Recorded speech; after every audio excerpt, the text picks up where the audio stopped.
My name is Janine Sheffert. I'm the Education and Engagement Manager at Seed Savers Exchange, and I am here with Chris Hoetschl, and we're going to learn all about Chris's and his connection to Seed Savers, and also his gardening and seed saving story.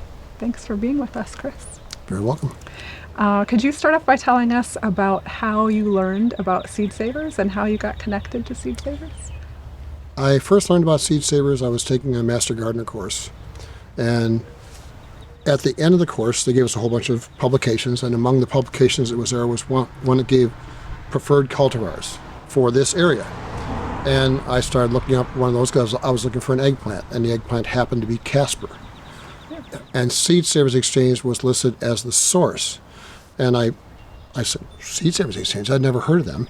And so I wanted to get the eggplant, and I looked them up, and I ordered them, and of course then I got a catalog, and the catalog led to, oh, this is an organization. Oh, yeah, I like this idea. And so I joined Seed Savers as a member in 2000. And I actually drove down the following year, drove down to Seed Savers and met Kent, and Kent was very welcoming, and he actually took me around the property and showed me the different test plots. He took me in their seed storage room. He was very gracious. I loved it from the moment I went down there, and the wife and I made a point at least every other year after that, driving down for the tomato tasting and Labor Day. And then while we were there, going up and down through all the grow outs, because I always worked out with the manager, first with Kent, and then with Matt, and with Shannon, I believe it was. And they always gave me permission to go into the test plots as long as I turned the fence back on when I was done. And I was just taking notes on things that, oh, this one looks good. Oh, this one's got disease. Oh, this one, oh, wow, this one's loaded. Oh, I like that one. And I would look for it and get the seeds when they were being offered in the yearbook. And that's pretty much how I built out the majority of the vegetables that I grow, is I was trying to find open pollinated alternatives to the things that were being offered commercially. Nice. And you grew, your collection of seeds grew quite a bit year by year, right?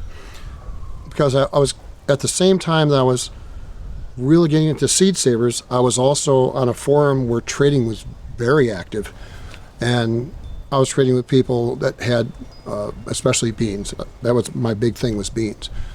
People trade a lot of beans with me that were not Seed Savers members, but they were just on this forum and doing trading.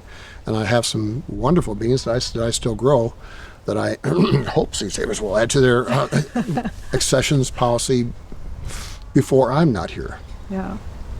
We talked a little bit earlier about this idea of, making connections with people and taking on seeds that they've grown. Can you tell us a little bit about some of those connections and how the seeds and the people relate to each other in your life through the exchange? I had several guiding philosophies when I started collecting. One of them is that almost from the beginning, I wanted to try and grow things from members that either had passed away or things I saw in the test plots that were not being offered. So I wanted to try and bring things into circulation that were not already being circulation, or to save something from being out of circulation if a member either dropped out or passed away. So one of the first beans that I got was Ma Williams from, and I don't remember his exact names, but it was WVTOD was the member. And I had gone down to Seed Savers, and I'd seen it growing in one of their test plots. And I said, oh, that's a beautiful bean, because I was looking for big seeds that I could cook like lima beans, because lima beans were a challenge here.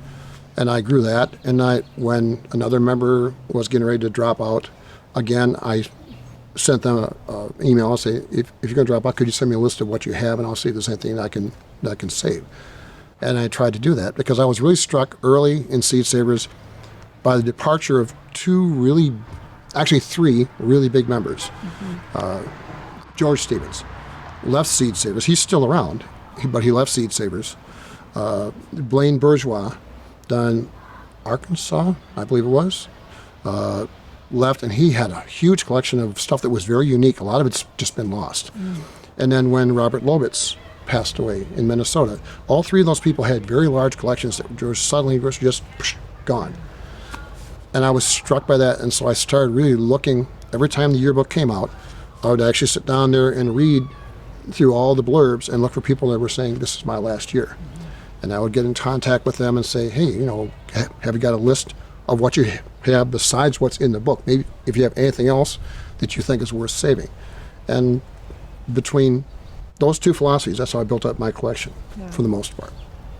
And you've also encouraged, especially new members and new listers. Oh, a lot of members. Through the exchange, Because I'm on Garden Web, I'm on Tomatoville, I'm on the Easy Gardener. I was on the one that Jer had until that one went away. And I would make contact with people, and we're always talking, of course, about the things we're growing. And people would say, "Wow, where do you get that?" I says, "Well, it's only offered through Seed Savers." And they'd get curious, and I would talk up Seed Savers and say, why don't you look into it? I want to talk about your wife. I know that you and she were garden partners, and you recently lost her, which is a very sad story. But there's a lot of happiness that I'd love for you to tell us about as well. Just getting to the point where I can focus on happiness. Yeah. It's been tough because we were married for 45 years. And almost from the first year, we were gardening together. My wife was born in the Philippines, and she grew up gardening with her mother. And so she already loved gardening, but she had never eaten raw vegetables. So the first year that she flew here, we were in Washington State, and it's chilly there. And I only grew a few things. I grew some green beans and some radishes and a few tomatoes. And then she saw me out there picking green beans and start just eating one. She says, "What are you, a goat?" Because they don't eat vegetables raw there because everything is contaminated. You can't eat things raw without cooking them, without taking a chance on getting something. But I said, "No," I said, "they're okay. You can eat them. Try one." She was hooked. Oh, wow. And she just loved eating raw green beans. So whenever we'd be growing beans, she'd pick some and she'd eat some. But she loved gardening as much as I did. And she really got into it. She was just passionate about it. And I would be at work and she'd be out working in the garden. I'd come back and magically a big portion of the garden has been weeded. Just poof. And I'd come home when she wasn't in the house and she'd be out there. And one of the things that she grew to just love when I started saving seeds was shelling out dry beans. And to the point where I'd have, baskets and trays and stuff, and I'd come home and, "Wait a minute, half of them are open. What? Aren't you going to leave some?" I said, "Nope, mine." And she loved us so much that last fall we got all done shelling everything out, and I bought her some pistachios. I said, "Here, so we won't go cold turkey." So she could just crack open pistachios. She loved it. We gardened on the scale that we did and got involved in Seed Savers to the scale that we did because it was something that we both loved doing together. I love sharing seeds. She loved sharing vegetables with her friends, and it was just a perfect match. Yeah. And this was my wife from better days. She is the unwritten Seed Savers member responsible for more than half of the seeds that I've offered. That's beautiful. Tell us about that scale of gardening that you were doing together. For a while, until the weeds took over, we were probably about 13,000 square feet, something like that. We had the two gardens that we have here already, although they weren't quite as large as they are now. We had a 100 by 100 foot plot out by Amr on a friend's property, and we had another separate garlic plot only, which was two 100-foot rows on another friend's property. At that point, we had 36 kinds of garlic, most of which I got from Seed Savers. My initial interest in that was when Matt was the garden manager, and I went down there. And he knew my passion for gardening, and I had told him, I said, "Anything I get from Seed Savers, I'm going to reoffer unless it dies." So he was very supportive of me when I went down during the visits. And he gave me a key and said, "Here's the garlic shed. Take a look at it. Give me a list, and if we have enough, I'll allow you to take some bulbs back." And I took back 13 different kinds from that visit, which I grew for many years and offered through Seed Savers until the Aster Yellows outbreak wiped out mine and theirs and everybody in Wisconsin, pretty much. And since then, I tried to reestablish the collection once. I got up to, that's when I got up to about 36, was after that. I had 13 varieties at that time. I got up to 36 at one point, kept them for 2 years, and then very suddenly, without notice, we lost the garlic plot just before planting because the couple that owned the land divorced and the land was sold. So we had nowhere else to put them. I put only a few in my garden here. Sadly, I put them in the wrong place, and they all perished because they were drowned out in the springtime. So I rebuilt the collection again. I've got 10 varieties, I believe, now, which is all I'm going to keep. But I build them in a raised bed. Part of the reason that we lost them was because we had 2 straight record years of rainfall, 2 in a row.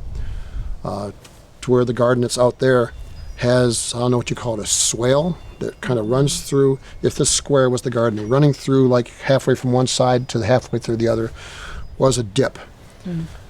Uphill from that was a farm field. All that drainage ran through the garden when we would have 2 or 3 inches of rain. It washed away about 4 inches of dirt, lowered that whole corner of the garden, and it just became a permanent swamp to where my weeds were cattails and willow. Wow. So that's when you know you've gotten too wet. So we gave up about a third of that, and I brought soil in to raise up the remainder. And at the moment, it's 59 by 100.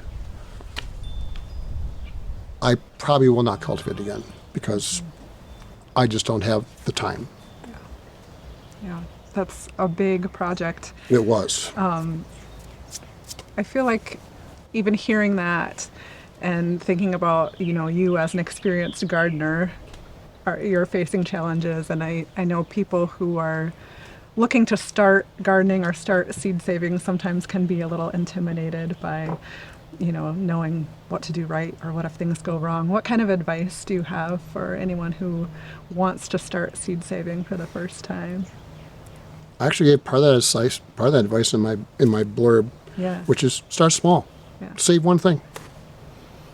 The biggest mistake that new gardeners or new seed savers make is to try and jump in. And they overextend themselves, get frustrated, then they give up. So you start small and you learn and you expand a little bit and you go up another notch. And every year in the garden teaches you something. Thomas Jefferson said, I may be an old man, but I'm a young gardener. Every year in the garden teaches you something. So as you get more experienced, or maybe as you acquire more equipment to expand your efforts, gradually you can get bigger, but start small. Just grow one thing to begin with. What did you start with? I started actually with that bean that I mentioned, which was the Ma Williams bean. That was the first thing I grew. And much to my surprise, after I grew it, Seed Savers then sent me a request that they wanted some new seed from that. And so I sent some back to them. Nice. And one of the policies that I've endorsed is I will always repatriate seed to the original source at no charge. So if Seed Savers ask me for something that they've sent me, I'm just going to send them seed back.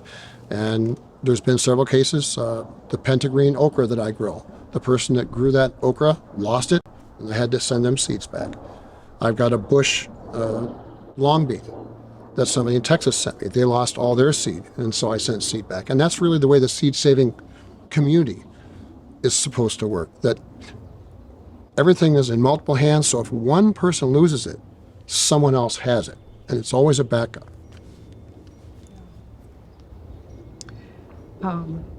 Why do you save seeds? Well, there's a couple of reasons. I bought into the whole idea about just preservation. Preservation strikes a chord with me, that things are being lost, and once they're gone, you can't reproduce something once it's gone. You might try, you might get close, but you can't make up for, let's say, 100 years of a family having this particular bean or this particular tomato. You can't make up for all the accidental things that came in that to create that. You can create something that looks like it. You might create something that can taste like it, but it'll never be quite the same. So once it's lost, it's gone. And I just don't like to see anything extinct, anything gone. The other thing is I got out of the military. I'm I'm a mission-oriented person. I like to have a focus in life, and that was just something I could focus on. I'm a gardener. I'm good at it. I know I'm kind of being, a little boastful there, but it's something I'm good at and something where I can make a major contribution. Absolutely. You talked a little bit about your soybeans earlier. Tell us a little bit about that, and also why you're selecting soybeans to concentrate on. And I basically selected them because it's something that's under-curated. The person who was the main curator of soybeans was Robert Lowitz in Minnesota. Robert and I had communicated several times. I was just interested in soybeans a little bit anyway, just kind of casually, because I was trying to just expand the number of species that I could grow. And he was very cooperative. I sent him a lot of questions. He sent letters back and was explaining what some of the soybeans he had were for and making recommendations. And then one year I sent out, I think it was 2006, I sent out a request and didn't get an answer. And so I sent a follow-up letter saying, what's going on, Robert? How come I haven't received your seed yet? I got a letter back from his estate that he had in fact passed away quite suddenly, and they were trying to just handle all the requests that they had, that it was a burden, and they just wanted to basically get rid of his seeds. So I found out by asking for a list of all the soybeans that they had, and then by sending out alerts to other seed savers that I knew, saying, hey, we have a situation here. He's a big collector. He's passed away. His collection is in danger. And there was a coordinated effort to try and save his seed offering. He had a massive amount. He had hundreds of seed offerings. Some were grain, some were soybeans, some were beans. It was mostly field crops. And some seed savers chose the grain crops. Some chose his bush beans. And I saw that no one was saving his soybeans, and I said, well, I'll do the soybeans.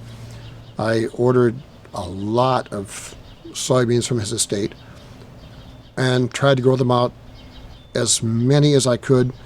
I had to go through all the information and say, well, I have to triage here. These are ones that are most worth saving because either it's a high protein, it's a very early variety, it's a very productive variety, it's a good edamame, whatever outstanding quality that it might have. And also because I actually had color into it, because a lot of people don't realize there's soybeans that are other than yellow. There's green ones, there's brown ones, there's black ones, there's some that are bicolored. And that allowed me to increase the number I could grow, because I could grow them relatively close and I could still sort them out by color. So if there was a cross, the next time I grew it, it would show up because something would be different. And that the colored soybeans were also my canary in the coal mine, that if somehow I got a contaminant from a GM soybean, it would show up. And I would eliminate that whole line immediately, because I did not want any GM in the soybeans. All that seed companies offer is edamame soybeans. Mm-hmm. That's all they offer.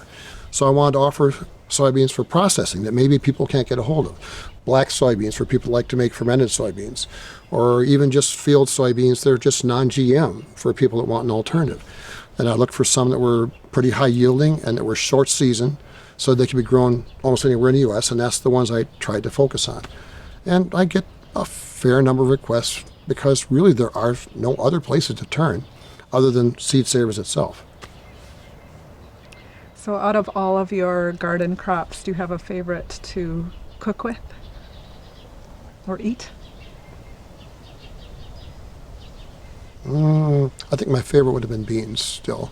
Yeah. But I also liked making, the wife loved making salsa with me. And so we'd make our own salsa with, some really good heirloom tomatoes, some really good heirloom peppers, and our salsa was just as good as anything you could buy. And we'd give it away, like for Christmas or to our friends when we visit. Can I ask, what was your wife's name? Elena. Elena? Yep. Thank you and Elena for everything you've given to the seed saving community. Is there anything else you'd like to share with us? One of the blurbs that I have in my Seed Savers write-up is that if you've been thinking about Seed Savers or do saying about saving seeds, but you're not quite sure if you want to get into it, I've been saying for years, don't sit on the fence, because we're losing members, and that was brought home personally to me this year. So I lost my garden angel, the one that helped me grow at the scale I do. So I'm going to have to drop more than 50% of what I grow. So what I've said in my blurb is, keep in mind that the seed that you see in here this year in the book that you're thinking about growing might not be there next year. That if someone doesn't take it and grow it this year, next year that person might not be here, that seed might not be there, and it might be gone. So that if anybody's even thinking about seed saving, start small. Yeah. Save one thing.